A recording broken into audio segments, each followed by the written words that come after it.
If you don't know who one of the greatest romance authors is, and then I need you to check in, okay? Because we're going to talk about her and how she just changed the game. But we're going to talk about her books. This GOAT is Beverly Jenkins. Beverly Jenkins. I'm going to show you like all the books I have, and this is not all of them, okay? This is by no means all of them, but these are some of my favorites. Hold on. Beverly Jenkins for me allowed me to know my history, but in a way that made me fall in love with these characters, but also be able to know how and why Black people and who are Black people at a time when we were thought of, and still even to this day, as chattel. And so within that space, I love her down. Okay. So I'm just going to talk to you about some of my favorite books. And these are the ones I actually have. So first book I'm going to talk about is Topaz. Topaz is one of my favorites because in all of her books, the women are headstrong and they don't take no shit from nobody. But in this one, she actually happened to be a newspaper reporter and she was on the trail of, and I would say what we would think of now as like an investigative reporter. And so she posed as the bride to be for someone. And they found out that she was not who she said she was. And so because of that, her father, who is a criminal, decided to get a lawman to come and get her by saying that he actually was like, I'm gonna give you my wife, I'm gonna give you my daughter if you don't lock me up. And he needed a wife. So he was like, bet, I'm gonna get her. And he told this lie about how docile she is, how she follows directions, total opposite of who she was. And so this book follows what happens when you have this investigative journalist who meets this man who is a marshal, and the things that they get into, one, because of her dad, because again he was always trying to swindle people out of their money and things, and everybody knew him because of who he was, but also what he has to deal with as a Black and Indian or Native lawman, and how people always wanted to like treat him as if he was nothing, but he had some of the best lawmen, the best judges on his side. And so this story kind of comes all together because, of course, there's always going to be a moment where something happens, some suspense in her books. And so I'm not going to give it away, but I'm going to say there's suspense in this book. I enjoyed this book so much. You could tell that most of my books that I get for her are from like the thrift store. Every time I go to the thrift store, I always look for her books. So this is definitely a thrifted book. So it needs some TLC and some love. But Topaz is one of my favorites because at a time when women were not journalists, couldn't even go to school for things like that, she made this character, Kate Love, an ambitious newspaper reporter at a time when that was not something that women did, especially not Black women. It's Topaz. Okay, this one is forbidden. I ain't gonna hold you. This took me a while to read. I always saw it, but I just did not want to read it because I wasn't sure how it was gonna go. This story is about a young man who is passing as white. He has been able to pass as white because he is light. You can see him on the cover of the book, right? And he falls in love with a Black woman. No, he is Black, but he falls in love with a beautiful brown skinned woman. And he decides that he is going to tell everybody in the town where he has been able to live, he has been able to prosper. He's going to let them know, like, yeah, I'm Black. I'm Black like this, not like I'm Black. And so because of that, shit goes left really, really fast. But what I loved about this is that he was so intelligent and cunning because he knew there was going to be one day where he needed to make sure that all of his assets were going to be safe. I'm going to tell you, all his assets were going to be safe. And so he put everything in his brother's name. His brother is a full-on white man. And so because of that, he was able to save a lot of his wealth and still get the girl, still get the woman. And so I enjoyed this a lot because it showed the sacrifices that a lot of our ancestors made in order to just live. And so this book, Forbidden, was actually one of my favorites. And then what I loved about this book as well is that she has two nieces. And so you also get to hear the nieces' stories. And they were wealthy. Like they were definitely wealthy because he was wealthy. And their love story and how it like transitioned into the love that they had together. And then that love went into their nieces.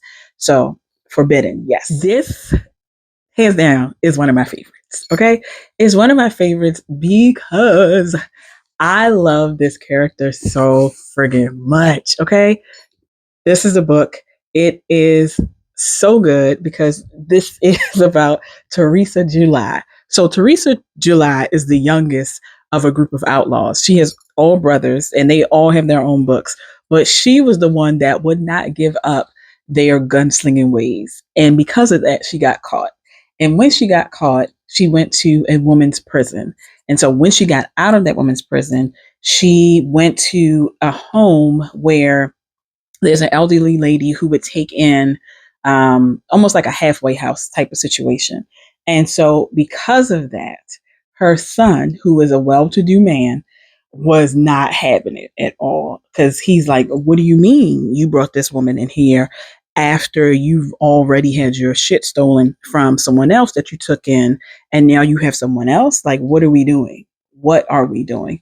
But Teresa July was not just a gunslinger. She was loyal. She spoke her mind and she wasn't afraid to get her pleasure. Okay. And so she changed the way that he thought about things because he was so used to like high sedity women who kind of had a way about them where they were seen and not heard. And so to have her, this gunslinger, this beautiful gunslinger, and to see her be this persona of Teresa July, um, and then also trying to navigate like her what we would think of as like a viral sensation now. She was that. Like the newspapers and stuff wanted to see her. They knew who she was, they knew about her brothers, and so he had to deal with that as well. And that was a lot for him because he's used to like this very like banker-ish life. And then here's this wild woman who is free and also like, I'm going to do what I want to do because that's how I live my life. And you could be a part of it or you don't have to be, but I'm going to be me. But I loved the way that he didn't try to take away from what and who she was. And I also loved how his mother was able to grow and be this different version of herself because she saw Teresa and Teresa kind of lit this spark for her. So I appreciated that book in the generational growth. So this right here, Wild Sweet Love. Y'all see the resemblance? Ew. All right. Whew. This one this one was wild. And not wild. I don't want to say wild. This one was heartbreaking in a way that a lot of her other books are not. And I say that because this one is called Captured. Whew. And this one is about Dominic Levesque, and he has an entire family. It's a whole series about the family. But this one really caught me because this talks about how you have an enslaved woman who they allowed her to learn, they allowed her to be able to read, to speak different languages and things like that, but she was still kept as like a pet, for lack of a better phrase. And Dominic was a pirate, literally, and he went onto a boat, saw her, and snatched her ass up, right? Because he was like, okay, you got on the pretty stuff, you're beautiful, I'm taking you.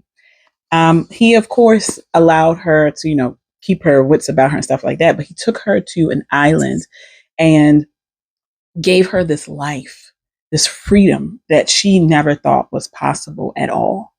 But because she wanted to get her children, she went back to the plantation. And what was so just devastating for me in this book is that she, when she went back into captivity, the way that the mistress spoke to her, I'm going to say human trafficker because I'm calling my mistress, spoke to her, and the things that she said to her were just ridiculous. Anyway, and so also the way that they made this plan to get her children out of um, bondage was magnificent. And I love that they were able to gain their freedom. And it was scary. I ain't gonna lie. Like, the book was like, oh no, they're going to be able to make it. Are they not going to be able to make it? Like, what is going to happen? So it kept you on the edge of your seat because you knew that this was probably something that actually maybe did happen, but we just don't read about it. We don't hear about it because it wasn't written down. But this book is Captured. Um, yeah, this one was for me a harder read than the others because of the way that it talks about the bondage that we went through and the way that a mother yearns for her children. And she did get her happy ending, but it was just the things that were done and said to her before that was just heartbreaking. So this is Capture. This book, you can see, is kind of all ripped up, but this is Before the Dawn. Um, this book I've read multiple times. Okay. And as I said, I get a lot of my books thrifted. So excuse the cover in the back. But this book was interesting because it talked about the way that certain Black people saw Native people. And then you also had this young man who is part Native and part Black, and how he had to deal with a lot of harsh terms and derogatory terms towards him because of that. And he was kind of straddling this I am Black, but I'm also Native type of life, and what that meant for him. And even with all of that being said to him and about him and his fortune being taken away, he still was able to thrive, and not just thrive, but become a very wealthy man at a time when that was unheard of for someone with his heritage. And this book was interesting because his father actually went away and started a different relationship with someone else. And so the person who this book is about, the young lady, she's not a young lady, but anyway, the person who this book is about, the female character, she got his father in a different way than he did.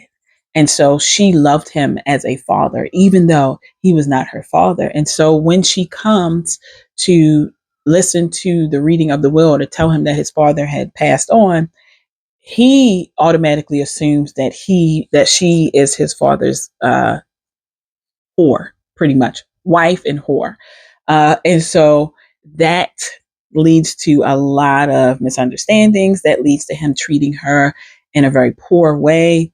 That leads to him bringing up these emotions that he never thought that he would have to deal with because he kind of put them away after not acknowledging his father.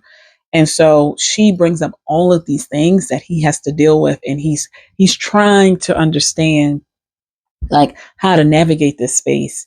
And then they fall in love. And even within that, it was still like craziness that happened because of a betrayal that he didn't even realize was someone who was under his nose, literally, that he loved. I'm not going to give it away, but he loved this person, and they betrayed him in the most heinous way. And he didn't know that. So this book, I would say, is also one of my faves for that reason, because it left you on the edge of your seat, because I was not ready for the ending of this book. Beverly Jenkins is one of my all-time favorite authors.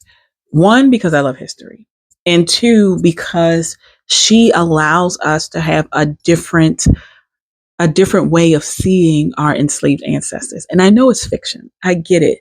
But to have a love story at the time when you were not even thought of as a human being, but to show that this love existed, to me allows me to be like, yes, yes, we talk about enslavement and we talk about the bondage and we talk about human traffickers and everything that happened, because they do come up in her book. But you get to see, even in the face of all that, we still loved. And that for me just gives me a sense of, it's not just, we don't have to just focus on those bad things. We can also focus on the people who loved. And The other thing that I love is that in the back of her books, she will actually give you resources to find these people. And some of the people that she has in the book are actually real people. I know that's how I learned about Harriet Tubman's real name. That's how I learned about Bass Reeves. Like all of these figures who are actually historical figures show up in her books. And I appreciate that because that makes me actually say, damn, I need to go and look up more and find out more about these people, not just as historical figures, but who were they? Like, how do they live their life? So I'm always blown away by her work. She does have contemporary work as well. I haven't got into that as much, but I know I have a few of her other contemporary books, and a lot of the characters who are in her contemporary books are the progeny, the great, great, great, great progeny of some of these characters. So if you are looking for the greatest to ever do it, I need you to pick up a Beverly Jenkins book. For real, for real. And if you are a Beverly Jenkins fan, let me know. What is your favorite Beverly Jenkins book? I'm definitely going to start buying more of her books because I have right now, I think I have five, and I have about a good four or five more on my shelf. And I just want to have her entire collection plus the contemporary and read them again. Like these are my comfort books. As always, make sure you comment, subscribe, and like. And remember, you are your longest and most expensive relationship. Any money or time that you spend on being your favorite version of yourself is never money or time wasted. All right, until next time.